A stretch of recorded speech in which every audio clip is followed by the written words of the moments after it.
8:15, the Senate now prepared to consider the Inflation Reduction Act.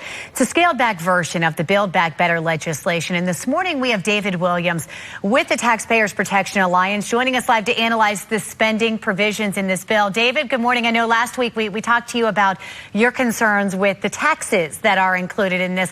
Let's talk about the spending in this bill. What do you think? Good morning, Megan, and I have a lot of concerns about the spending. And this is a scaled back version, but it's still going to be expensive. We're talking about $400 billion in additional spending.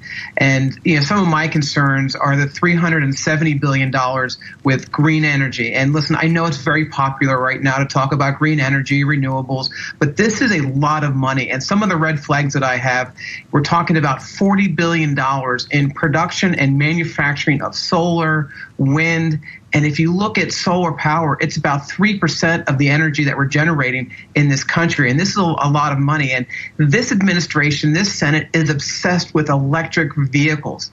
There's $7,500 for tax rebates for new electric vehicles. We see $4,000 for used electric vehicles, and people probably don't know this, but you cannot buy a used Tesla.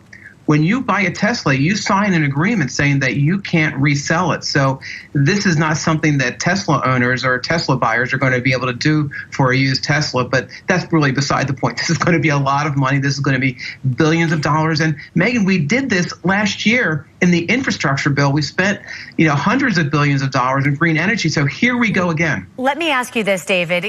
Talking about the spending here, isn't this actually expected to lower the federal deficit? So it is. And they're saying that over 10 years, it's going to lower the deficit by $300 billion. So that's $30 billion a year, which when you're looking at, listen, any deficit reduction is good deficit reduction, but it's really a drop in the bucket. And quite frankly, the other things that are going to happen is it's going to increase inflation because you're having more government spending, and everyone is in almost agreement that the last 2 years, all this money the government has spent has led to this inflation, the 9.1%. The tax increases, we just found out over the weekend, the tax increases are going to hit everyone under $200,000, people making $50,000. So there are so many concerns with this bill and the economy we're in. Let's talk about the chances of it passing. What do you think?